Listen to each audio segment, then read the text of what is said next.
Hello friends, we are going to discuss today from topic Biomolecules Standard 12 proteins. Last lecture we completed with carbohydrates and now we'll start with proteins. So proteins are the fundamental structural materials of animal bodies. Proteins in the form of enzymes play prime role in all the physiological reactions. You have already studied the function of protein in your earlier standards. The name protein is derived from the Greek word proteos, which means primary or of prime importance. Nutritional sources of proteins are milk, pulses, nuts, fish, meat, etc. Chemically, proteins are polyamides, which are high molecular weight polymers of the monomer units called alpha amino acids. Means alpha amino acids are nothing but building blocks of proteins. Proteins on complete hydrolysis give rise to a mixture of alpha amino acids. Hydrolysis means addition of water, so breakdown of proteins takes place by hydrolysis reaction and a mixture of amino acids are obtained. Now let's see what are alpha amino acids. So alpha amino acids are carboxylic acids having an amino NH2 group bonded to the alpha carbon, that is the carbon next to the carboxyl C double bond OH group, or we can say COH group. So this is a carbonyl carbon of carboxyl group, and next carbon of that is alpha carbon, and at alpha carbon NH2 group is attached, therefore it is called alpha amino acids, where R is the structure of alpha amino acid, represents side chain and may contain additional functional group. So general amino acid is having we can say a carbon at the center, COH group at one side, NH2 group at other side, and H on one side, and R is the alkyl group which differs in each amino acid. So except glycine, all amino acids are chiral. You know the meaning of the term chirality. Four different groups are attached to a carbon, then that carbon is called chiral carbon. Only in glycine this R is hydrogen. So because two hydrogens are there in this carbon, are attached to this carbon, therefore glycine is not chiral, but all the other amino acids are chiral. The alpha carbon in alpha amino acid obtained by hydrolysis of proteins has L configuration. Okay, you know L and D configuration. Classification of alpha amino acids. Amino acids are classified as acidic, basic or neutral amino acid depending on the side chain R. So if R contains a carboxyl group, the amino acid is acidic amino acid. Why is that so? Because COH group is already there, and if COH group is on alkyl side also, then there are two or more COH group and only one NH2 group is there, and therefore that amino acid becomes acidic amino acid. If R contains a amino group, primary amine, secondary amine or tertiary amine, it is called basic amino acid. If R contains a neutral or no functional group, it is called neutral amino acid.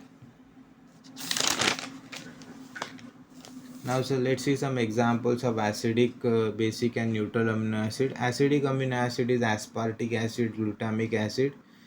Basic amino acid is lysine, arginine, histidine. Neutral alpha amino acid is glycine, alanine, valine, leucine, isoleucine, asparagine, glutamine, serine, threonine, cysteine, methionine, phenylalanine, tyrosine, tryptophan, proline.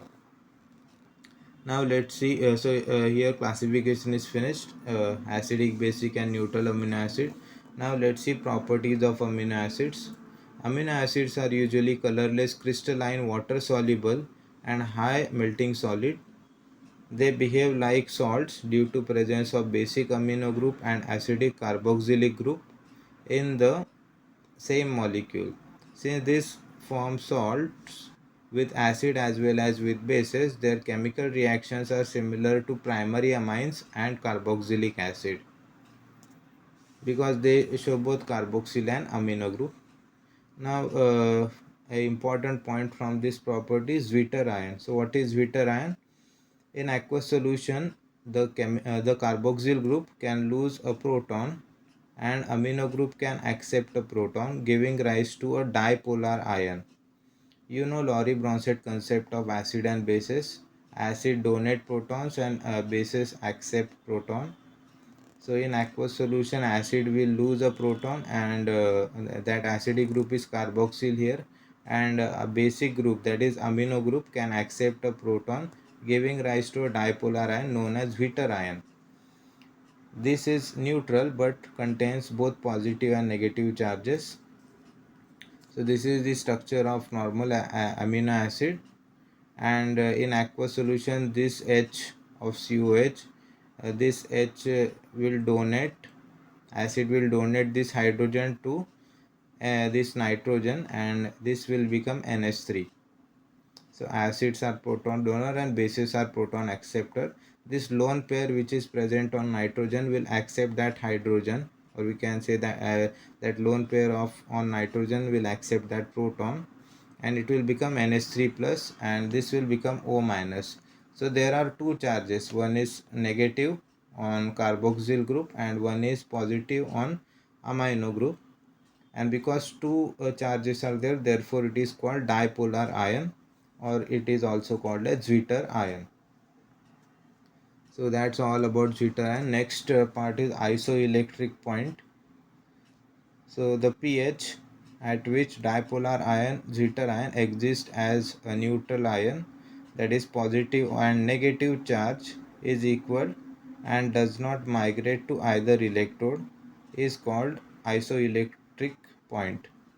The amino acid have least solubility in water at isoelectric point, which helps in their separation.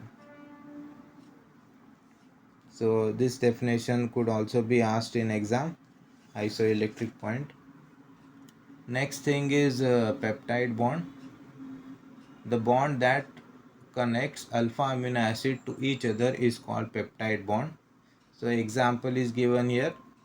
This is one amino acid, this is another amino acid. So OH of this amino acid will react with H of this, and water goes out, and this CO forms bond with NH. So amide linkage is obtained, and this amide linkage is also called as peptide linkage, or it is called a peptide bond. So here dipeptide is obtained from two amino acids. If we are having three amino acids, then we'll get a tripeptide, and in this dipeptide only one peptide linkage is there. Suppose there are three amino acids and they will form a tripeptide. In that tripeptide, two peptide linkages are there. Let's see, example is given, glycine plus alanine. So OH and H will give out water, and CONH bond is formed. So this is the peptide bond or peptide linkage, and this dipeptide is known as glycyl alanine. One amino acid is glycine, another is alanine, and this amino acid is written here first, so therefore glycyl and then the parent alanine. So that's how peptide bond is formed. Amino acid after combining form peptides. Peptide further combine to form polypeptides, and polypeptides are nothing but proteins only. Okay, so that's how proteins are obtained by this peptide linkage. Now next part is polypeptides. So when the number of alpha amino acids linked by peptide bonds is more than 10, the products are called polypeptides. The CHR units linked by peptide bonds are referred to as amino acid residues. Proteins are polypeptides having more than 100 amino acid residues linked by peptide bond. The two ends of the polypeptide chain of protein are not identical. The end having free carboxyl group is called C-terminal, while the other end having free amino group is called N-terminal. In the dipeptide glycyl alanine, glycine residue is N-terminal and alanine residue is C-terminal. So again, let's see this example. This is glycine residue. So NH2 is as it is, so this part is N terminal, and this COH from alanine, this is also as it is, so this one is C terminal. So that's it from polypeptide. And now last part of this video, based on the molecular shapes of proteins, they are classified into globular and fibrous proteins.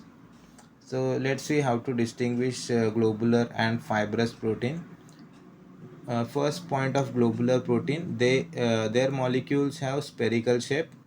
Fibrous proteins, their molecules have elongated rod-like shape. Second point, this shape results from coiling around of the polypeptide chain of proteins. Second point, for fibrous, this shape is the result of holding the polypeptide chains of protein parallel to each other. Third point, they are soluble in water. For fibrous, they are insoluble in water. Example, insulin, egg albumin, serum albumin, legumelin. Legumelin is nothing but protein in pulses. And example of fibrous proteins are keratin, which is present in hair, nail, wool. Myosin, which is a protein present in muscles. So that's the distinguishing part of globular and fibrous protein. So that's all from today's video. In next video we'll discuss about structures of protein. We'll be going to discuss primary structure, secondary structure, tertiary and quaternary structures of protein. So hope you like my video. Thanks for watching. Thank you. Bye.